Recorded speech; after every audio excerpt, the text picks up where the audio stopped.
Assalamualaikum warahmatullahi wabarakatuh. Ya Rabbi bil Mustafa balligh maqasidana waghfir lana ma madha ya wasi'al karami. Ya Rabbi bil Mustafa balligh maqasidana waghfir lana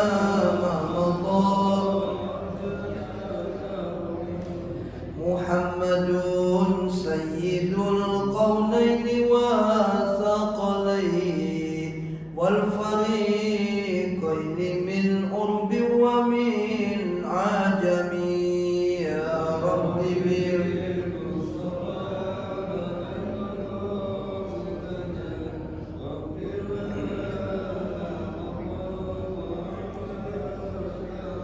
huwal habibul ladzi turja syafa'atuhu likulli hawlin minal ahwali muqtahami.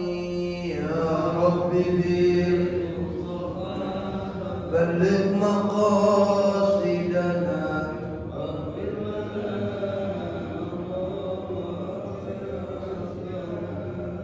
li khamsatun tudfi biha harran waba'il hatima al-Mustafa wal Murtada wabnahuma wa Fatima.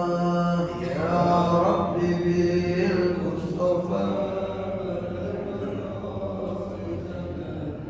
waghfir lana ma madha.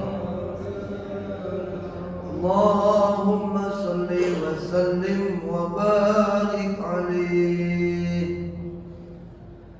Bismillah walhamdulillah, assalatu wassalamu ala rasulillah wa ala alihi wa ashabihi wa man tabi'a risalata amma ba'd.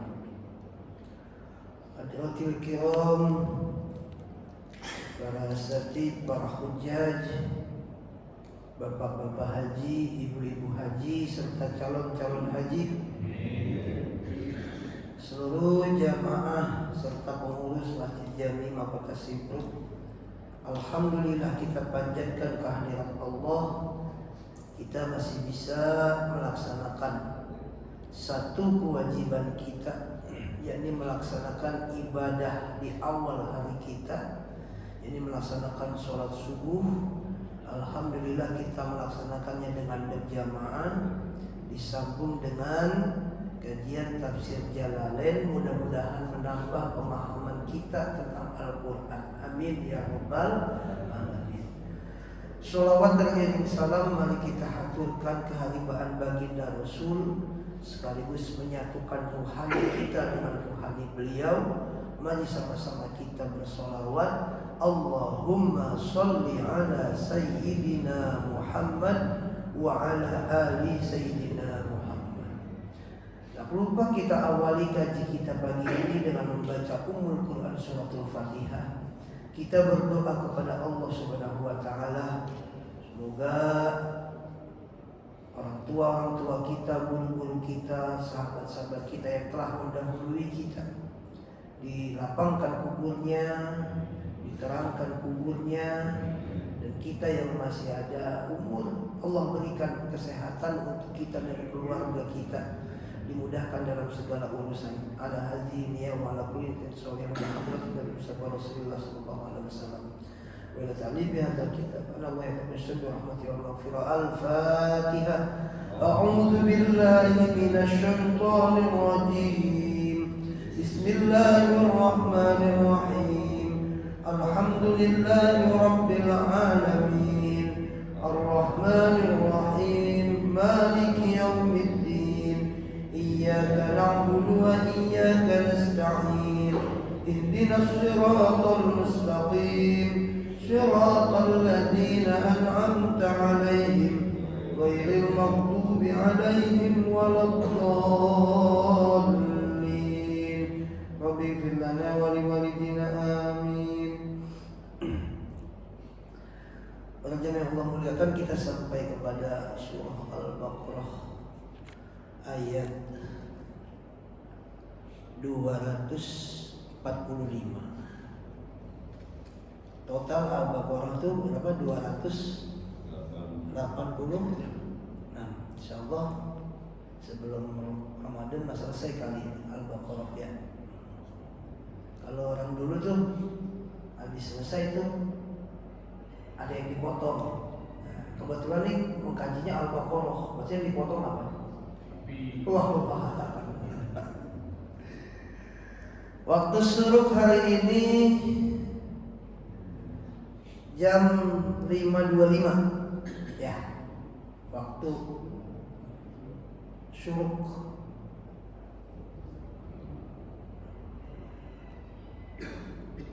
Benar ya? Oh, belum keluar. A'udzu billahi minasyaitonir rajim. Bismillahirrahmanirrahim. Diri apa kan? Diri, jangan begitu. Biasa aja. Ya. Man dzalladzi yuqridullaha qardan hasanan fayudha'ifahu lahu ad'afan katsirah wallahu yaqbidu wa yabsutu wa ilaihi turja'un. Terjemahannya tolong dibaca nih. Barang siapa meminjami Allah dengan pinjaman yang baik, maka Allah melipat gandakan dan melipat gandakan ganti kepadanya dengan banyak. Allah menahan dan melapangkan rezeki dan kepadanya lah kamu dikembalikan. Bahasa yang dipakai dalam surah Al-Baqarah ayat 245 ini bahasanya pinjaman. Ya. Emang kita punya apa minjemin Allah, kan begitu ya? Emang semuanya punya Allah. Tapi kok bahasa yang dipakai adalah qardun, pinjaman. Nah, kalau kita yang biasa pinjam meminjam, ada kewajiban orang yang meminjam. Apa itu? Mengembalikan. Kalau kita pinjam, itu ada kewajiban kita mengembalikan pinjaman. Gitu. Nah, dari sini dipakai kata qardun. Nah, jadi kalau kita meminjamkan Allah, nah, dengan bahasa kita Allah pasti akan mengembalikan. Nah, tapi bedanya pinjaman ke Allah sama ke sesama manusia, bedanya kalau ke Allah itu Allah akan mengembalikan dengan berlipat ganda. Itu makanya di dalam muamalah juga ketika kita pinjam meminjam, misalnya itu berupa sesuatu, itu ada juga kesunahan kita melebihkan, ada itu. Cuma dari inisiatif yang meminjam, misalnya minjem motor sama Pak Jiwan. Pinjam motor, begitu balikin bensinnya keisi. Nah, itu namanya ngelebihkan, udah. Ya, itu namanya melebihkan. Jangan ini meminjam motor orang isinya bensinnya full, balikin tangkinya kosong. Jangan-jangan disedot. Ya, uang juga sama. Kita pinjam uang 100.000. Nah, selama kelebihannya itu inisiatif dari yang meminjam, itu nggak riba. Tapi kalau ditentukan dari awal oleh yang meminjamkan, misalnya nih pinjemin 100.000, baliknya 150 ya, gitu. Nah itu baru ada riba di situ. Nah pinjaman kita kepada Allah, nah dipakai bahasa qardun, pinjam, karena pinjaman itu akan dikembalikan. Nah bedanya pinjaman kita kepada Allah akan Allah kembalikan dengan berlipat ganda. Man dzalladzi, siapakah yang bersedia, yuqridullaha, memberikan pinjaman kepada Allah. Nah bedanya pinjaman kepada Allah itu apa? Sedangkan Allah la yahtaju ila syai'in, Sifatnya Allah itu tidak membutuhkan sesuatu. Kalau kita kan serba butuh. Butuh kendaraan, butuh makan, butuh fasilitas hidup, butuh sandang, pangan, papan. Allah nggak ada butuh apa-apa, Pak. Allah minjem apaan gitu kan? Nah, yang dimaksud dengan meminjamkan Allah atau memberi pinjaman kepada Allah di dalam tafsir diterangkan adalah biinfaqi malihi fi sabilillah. Yang dimaksud memberikan pinjaman kepada Allah itu adalah dengan kita menginfakkan harta di jalan Allah. Itu artinya kita meminjamkan Allah tuh. Kalau minjemin pasti kembali gitu. Kalau bicara Allah butuh apa? Allah nggak butuh kita. Apalagi harta kita. Semuanya itu milik Allah. Jadi yang dimaksud dengan qardun yuqridullah, memberikan pinjaman kepada Allah, harus kita garis bawahi adalah dengan cara biinfaqi malihi fi sabilillah. Dengan cara menginfakkan harta di jalan Allah. Nah, itu yang disebut dengan qardun hasanan, pinjaman yang baik. Bukan pinjaman apa namanya? Apalagi pinjol.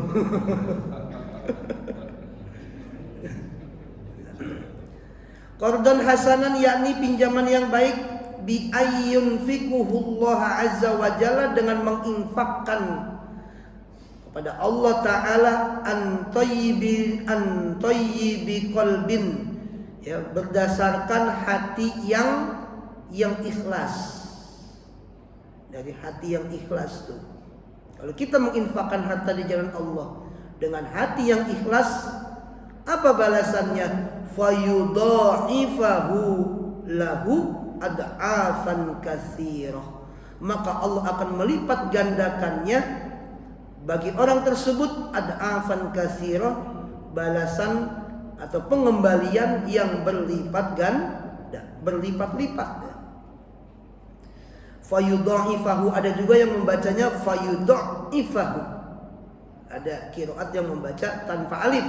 Kalau fayudha'ifahu, Allah membalasnya, melipat gandakannya. Ada juga yang bitasydid fayudha'ifahu, ad'afan katsirah. Apa gambaran dari balasan yang berlipat ganda itu? Min asyrin ila aktsari min sab'i mi'atin. Itu baik itu 10 kali lipat dan sampai 700 kali lipat. Mana yang 10 kali lipat? Ada di dalam surah Al-An'am, ya. Man jaa'a bil hasanati falahu asyru amsalihha. Barang siapa berbuat satu kebaikan, maka baginya asyru amsalihha, 10 kali lipat balasannya. Itu. Man jaa'a bisayyi'ati fala yujza illa mislaha. Orang yang berbuat satu keburukan, dibalasnya tetap satu. Itu keutamaan kita tuh umat Nabi Muhammad. Berbuat kebaikan satu, dibalasnya 10. Keburukan satu tetap. Kita baru niat kebaikan, udah dicatat. Baru niat kebaikan, dilaksanakan kebaikan itu, dibalas 10. Tuh umat Nabi Muhammad. Kalau misalnya berniat keburukan, belum dicatat Pak kita. Niat nih mau berbuat keburukan, belum dicatat. Kalau berbuat, baru dicatat. Itu pun satu. Jadi logikanya sebenarnya harusnya lebih banyak pahala daripada dosa. Apalagi tahu niat kebaikan aja udah berpahala. Jadi tiap hari niat mulu niat. Pagi niat. Siang niat. Niat terus niat. Asbabun nuzul ayat ini Bapak sekalian, sebab turunnya ayat ini ketika turun ayat tentang infak, yang bunyinya masalul ladzina yunfiquna amwalahum fi sabilillahi kamathali habbatin ambatat sab'a sanabila fi kulli sumbulatin mi'atu habbah. Itu tuh. Ya. Perumpamaan orang-orang yang menginfakkan hartanya di jalan Allah itu seperti satu buah benih. Dan satu benih itu menumbuhkan 7 cabang. Kama sari habbatin ambatat sab'a sanabil. Fi kulli sumbulatin mi'atu habbah. Setiap cabang itu nanti akan tumbuh ranting-ranting itu 100.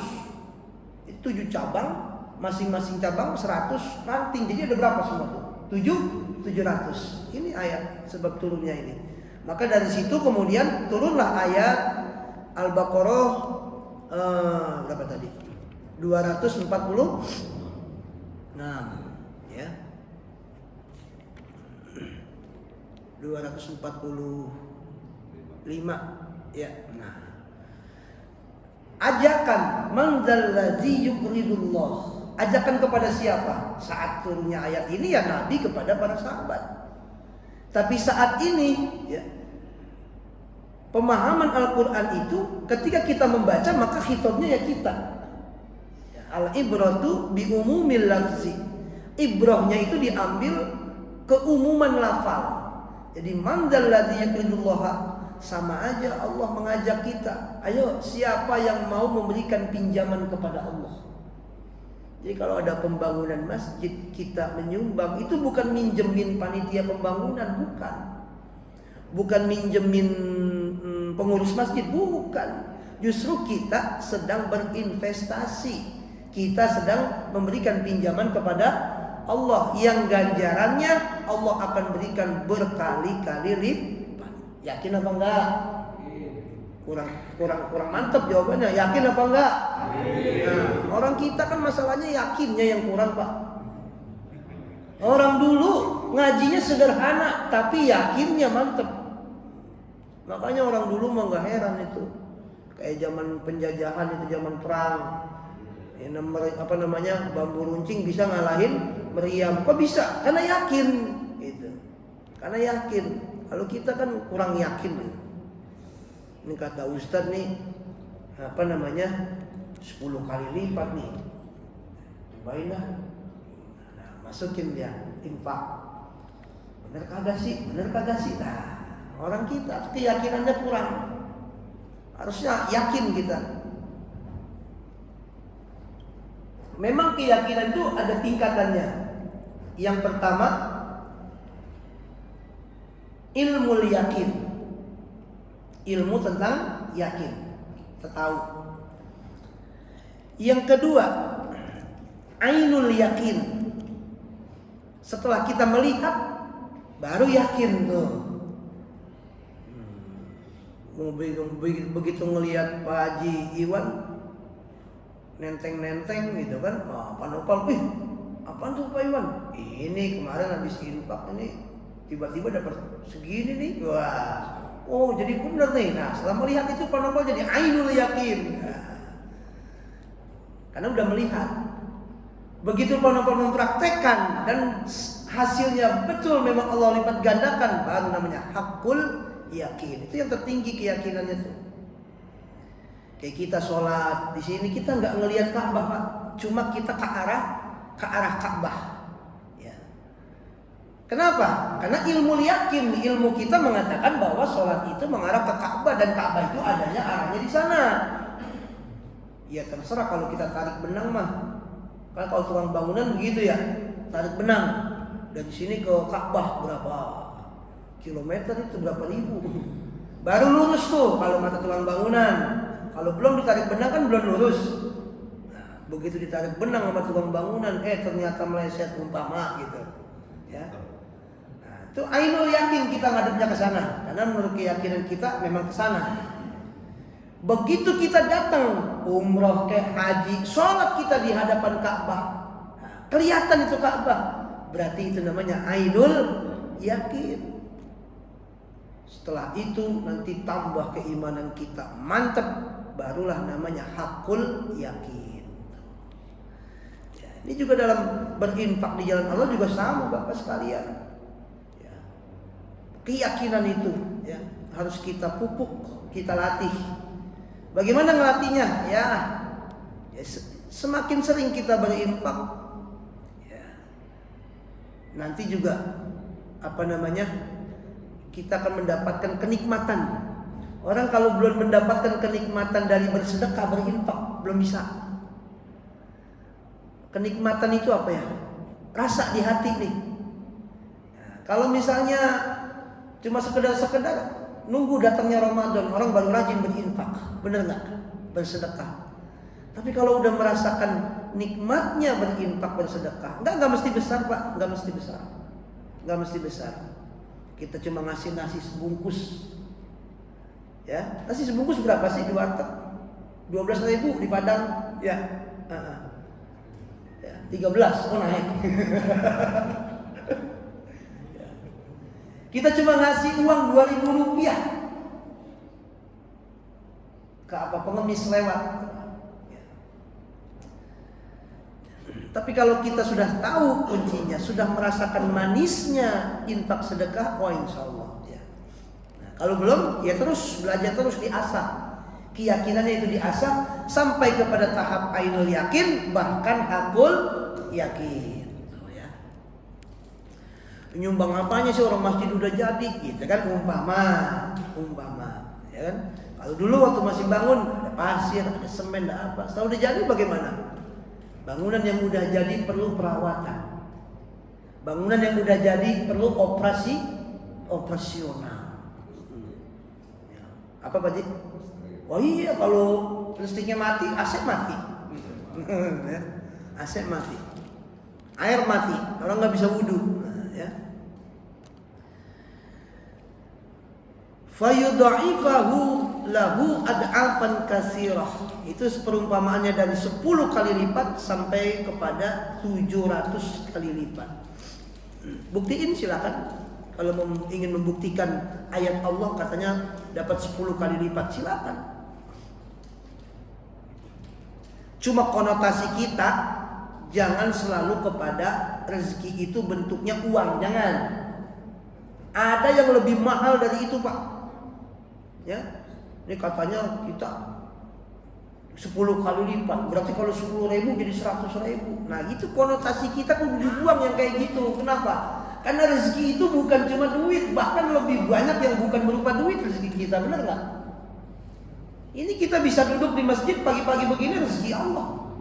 Banyak yang belum bisa bangun, atau bahkan nggak bangun lagi. Ada kan begitu. Ya. Kita sehat, rezeki. Kalau uang bagian rezeki, benar. Tapi rezeki hanya uang saja, salah besar. Ya, salah besar. Sehat, ya. Keluarga rukun, rezeki. Anak pada patuh, rezeki. Keluarga pada rajin ibadah, rezeki. Banyak.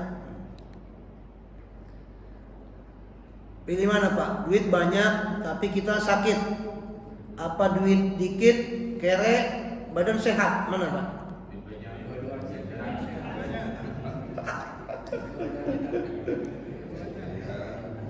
Ini kan yang bikin malaikat ketawa itu tuh.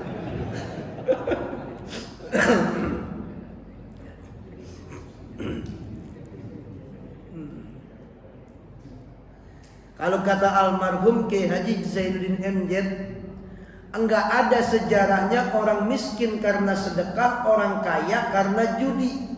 Saya ingat banget ceramahnya tuh. Enggak ada orang miskin karena sedekah, enggak ada orang kaya karena judi. Judi, pinjol.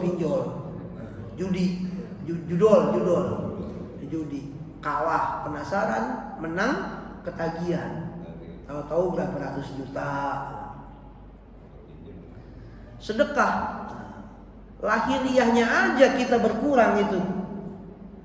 Dari 500.000 dicabut 100.000, tinggal 400.000. Lahiriahnya berkurang, tapi sebenarnya bertambah berkali-kali lipat. Ya. Wallahu yaqbidu wa yabsutu wa ilaihi turja'un. Dan Allah lah yaqbidu yang menyempitkan, wa yabsutu dan meluaskan. Maksudnya menyempitkan rezeki, meluaskan rezeki, itu Allah.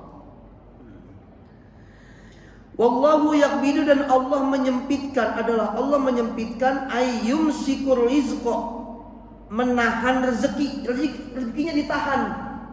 Maksudnya Allah menyempitkan rezeki seseorang, itu rezekinya ditahan sama Allah. Lah kok bisa ditahan? Lah Allah yang punya. Allah yang punya, ditahan sama Allah. Amman yasha, dari siapapun yang Allah kehendaki. Siapapun yang Allah kehendaki ditahan sama Allah, ya tertahan. Ibtilaan, halnya sebagai ujian. Jadi kalau kita rezeki lagi seret, itu namanya ujian. Ingat nih bahasanya, bahasa Quran. Kalau rezeki kita lagi ditahan sama Allah, rezeki kita lagi seret, itu namanya ibtilaan. Artinya apa namanya? Ujian. Ngadepin ujian kudu apa? Kudu sabar. Ya, satu. Wa yabsutu, dan Allah meluaskan rezeki. Artinya yusi'uhu liman yasha, Allah meluaskan rezeki seseorang yang ia kehendaki. Jadi memang Allah yang berkehendak. Imtihanan, itu sebagai cobaan. Sebagai apa, Pak? Kalau rezekinya lagi dikit, tadi namanya apa? Ujian. Kalau rezekinya lagi banyak, namanya cobaan. Lebih banyak ujian apa cobaan dapatnya kita? Dua-duanya. Ya. Kalau dikit itu namanya ujian, sabar apa enggak? Giliran banyak, coba. Rata-rata kalau lagi dikit sebagai ujian, kita lulus. Ya. Coba kita flashback, kita membangun hidup dari nol dulu gitu kan. Dari bawah, kok bisa sampai sekarang ini gitu kan. Banyak yang kita lewatin, penuh dengan kesabaran, perjuangan. Nah, lulus kita. Tapi kalau misalnya rezekinya Allah luaskan begitu banyak, nah hati-hati, karena itu imtihanan, cobaan. Dan banyak yang gagal melewati cobaan tersebut. Ya, benar begitu. Jadi misalnya kalau kita bahasakan miskin itu ujian, kaya cobaan gitu ya. Kalau bahasa kita. Enakan orang miskin, Pak, apa enakan orang kaya? Kalau orang kaya, apa namanya, pertanyaan Allah nanti banyak. Kalau orang miskin, pertanyaannya sedikit, bahkan nggak ada tentang harta. Jadi masuk surganya lebih cepat karena ditanyanya satu pertanyaan. Kalau orang kaya bisa 10 belasan. Jadi mau masuk surga duluan apa belakangan? Orang miskin masuk surganya duluan, ditanyanya cuma satu. Orang kaya ditanyanya banyak, masuk surganya belakangan. Jadi mau masuk surga duluan apa belakangan? Duluan. Mau miskin mau? Oh enggak.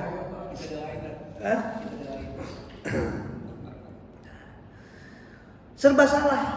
Rezeki atau harta yang Allah berikan itu, kalau sedikit itu ujian, kalau banyak itu cobaan. Karena Allah punya tujuan memberikan kita banyak harta. Allah tujuan itu ada. Nih, satu masjid nggak sama, Pak, rezekinya. Memang begitu. Allah kasih kelebihan satu orang dibanding yang lain. Ada itu, memang ayatnya begitu. Tujuannya apa? Jangan satu masjid, satu keluarga lah kita nih. Misalnya kita punya keluarga, satu akar keluarga nih, satu orang tua, itu adik kakak. Ada yang kaya banget, ada yang sedang, ada yang belangsak, gitu kan. Ya memang sengaja Allah gitu lebihkan dari sebagian yang lain. Untuk apa? Yaitu Allah memberikan kemurahannya melalui orang yang Dia pilih. Jadi kalau kita kasih, itu sesungguhnya kita hanya sebagai tangan Allah. Kita berinfak sebenarnya sebagai tangan Allah. Karena harta yang kita infakkan juga mempunyai siapa? Punya Allah. Kita bangun rumah di atas tanah, emang tanahnya, buminya punya siapa? Punya Allah. Walaupun kita punya sertifikat, itu kan lembarannya sertifikat. Sejatinya buminya punya siapa? Punya Allah. Wallahu yaqbidu wa yabsutu wa ilaihi turja'un, dan kepadanya lah kamu akan dikembalikan. Fil akhirati, di akhirat nanti, bil ba'si, dengan dibangkitkan, fayujazikum bi a'malikum, maka Allah akan memberikan balasan dari amalan kamu. Nanti di akhirat ada yaumul ba's, dibangkitkan itu. Nah, orang-orang yang banyak berinfak fi sabilillah, nah itu maka balasannya ya udah pasti. Hal jazaul ihsan, ya, tidaklah aku balas kebaikan itu melainkan dengan kebaikan yang lebih baik lagi, kata Allah gitu. Ya.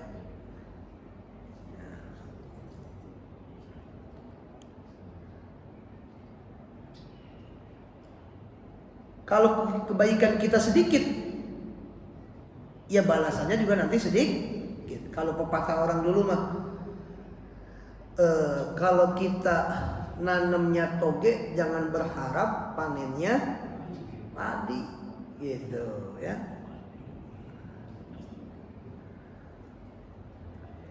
Fisabilillah, makna fisabilillah itu, ya. Kalau makna luas, apapun untuk kepentingan umum, itu fisabilillah.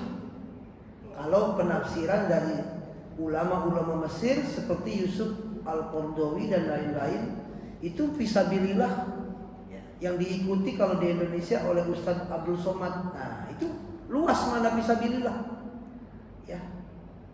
Tidak hanya perang, tapi segala perjuangan di jalan Allah itu fisabilillah. Masjid, madrasah, bahkan jalan umum tuh, kalau menurut mereka termasuk, apalagi negaranya nggak mampu, ya, masuk fisabilillah. Terserah tuh Bapak mau pakai yang makna luas atau makna sempit fisabilillah. Kita lanjut, masih dapat satu ayat lagi nih. Ayat 246. Alam tara ilal mala'i min bani Israil min ba'di Musa idh qalu li nabiyyin lahum ba'ath lana malikan nuqatil fi sabilillah qala hal 'asaytum in kutiba 'alaykumul qitalu alla tuqatilu qalu wa ma lana alla nuqatila fi sabilillah wa qad ukhrijna min diyarina wa abnaina. Panjang juga ya. Ini tapi udah beda kisah. Mengisahkan Bani Israel. Sebelum itu saya tanya dulu ya. Bani Israel ini ada kaitannya dengan Israel nggak? Teks Bani Israel di Al-Quran ini merujuknya kepada Bani Yakub, keturunannya Nabi Yakub. Ismail, Isa, Yakub, Yusuf, Ayub, nah itu ya. Tapi kalau orang Israelnya ada gen keturunan ini ya masuk gitu. Tapi kalau secara konteks tuh ya, secara teks itu Bani Yakub. Secara konteks, maka ketika membaca Al-Quran, ya kita adalah hitobnya Al-Quran. Maka saat membaca Al-Quran, ketika Al-Quran bicara tentang Bani Israel, ya kita itu sendirilah Bani Israel. Kalau kita mau memaknai Quran ke dalam gitu, supaya kita paham bahwa Quran sedang berbicara kepada kita, bahwa supaya Allah kita paham bahwa Allah berbicara kepada kita. Alam taro, tidaklah engkau melihat ilal mala'i min bani Israel, kepada sekelompok orang dari Bani Israel min ba'di Musa, setelah meninggalnya Nabi Musa. Min ba'di mauti Musa, kalau ditafsir begitu, setelah meninggalnya Nabi Musa. Nabi Musa, habis Nabi Musa Nabi siapa memang?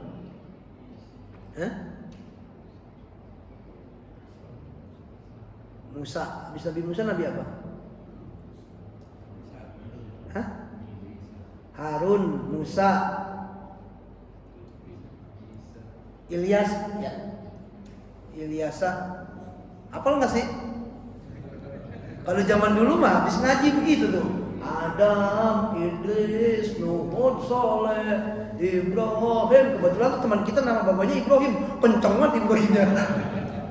Zaman dulu ya, ngajinya begitu tuh. Kebetulan teman sebelah nama bapaknya Ibrahim, begitu nyebut Ibrahim kita kencengin Ibrahim. Nah, setelah peninggalan Musa, iz qalu li nabiyyin lahum. Nah, itu antara satu nabi dengan nabi yang lain jaraknya sangat jauh, Pak. Nabi Musa dengan Nabi Ibrahim sangat jauh, bahkan terkadang di tengah-tengah itu ada juga nabi yang tidak terkenal, dan itu banyak nabi yang tidak terkenal, tidak termasuk 25. Yang 25 yang Bapak hafal itu 25 nabi dan rasul. Jadi dia nabi sekaligus rasul. Sedangkan rasul aja jumlahnya 313. Itu yang wajib dikenal 25. Berarti masih ada lagi dong, banyak Pak. Enggak mungkin dalam ribuan tahun enggak ada nabi. Dalam 500 tahun pasti ada.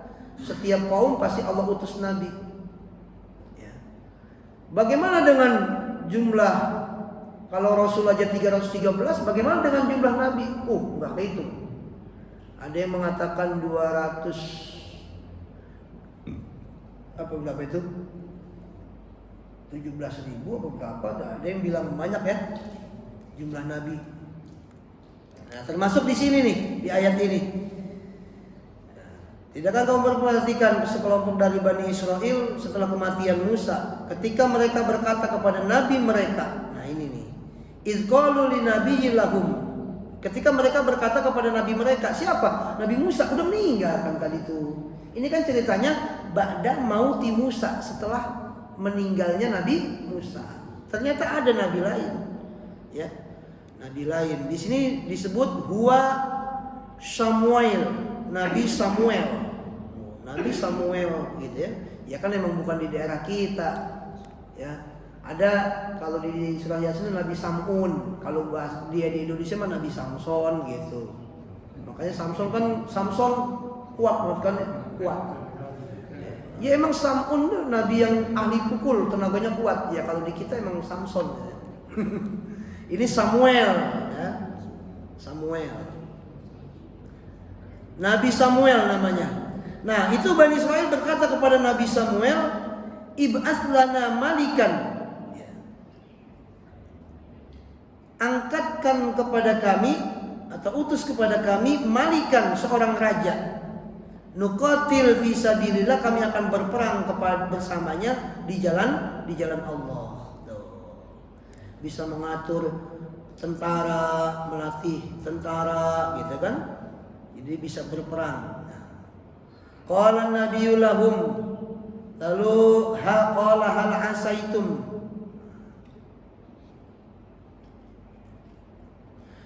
apakah mungkin, ini Al-Quran bicara apakah mungkin, kalau bahasa kitanya opo iyo gitu kan. Katanya kan tolong utus seorang raja, kami akan berperang bersama dia. Opo iyo gitu. Ini kan istifham, pertanyaan, tapi udah tahu jawabannya. Allah tuh gitu, walaupun udah tahu jawabannya Allah tetap bertanya gitu. Namanya istifhamnya istifham ngeledek gitu ya. Qalu mana dia? Al-asaitum in kutiba alaikumul qitalu, apabila diwajibkan bagimu berperang, alla tuqatilu fi alla tuqatilu, apakah kalian akan ikut berperang gitu. Apa iya seandainya Allah wajibkan perang, kalian akan ikut berperang, kata Nabi Samuel begitu ya, kata Nabi Samuel. Qalu amalana la nuqatilu fi sabilillah, enggak mungkinlah kami tidak berperang di jalan Allah, kata Bani Israel. Wa qad ukhrijna min diyarina wa abnaina, kami sungguh telah diusir dari rumah kami dan juga anak keturunan kami, bisababihim, dengan sebab mereka. Ya, mana mereka sangat benci dengan musuhnya itu. Jadi ketika akan turun perintah perang, pasti kami berperang, kata Bani Israel. Lantas apa yang terjadi? Falamma kutiba alaihimul qitalu, tatkala diwajibkan bagi mereka berperang, turun perintah berperang, Tawallau, mereka berpaling. Mereka kecut, takut, nggak jadi berperang. Illa qalilan minhum, kecuali hanya sedikit orang. Tuh mentalnya Bani Israil. Wallahu alimun bizzalimin, dan Allah Maha mengetahui terhadap orang-orang yang zalim. Wallahu a'lam bissawab. Al-Fatihah. A'udzu billahi minasy syaithanir rajim. Bismillahirrahmanirrahim. Alhamdulillahi rabbil alamin. Arrahmanir rahim. Maliki yaumiddin. Iyyaka na'budu wa iyyaka nasta'in. Ihdinas siratal mustaqim. صراط الذين أنعمت عليهم غير المغضوب عليهم ولا الضالين. رب اغفر لنا ولوالدينا آمين. من يا الراحمين ارحمنا اللهم بحق الفاتحة وبكرامة الفاتحة وبشفاعة الفاتحة وبمعجزة الفاتحة ومباركنا كما نبينا ونبيك المقربين برحمتك يا أرحم الراحمين. سبحانك اللهم وتحية بها السلام وآخر دعوانا الحمد لله رب العالمين. Assalamualaikum warahmatullahi wabarakatuh.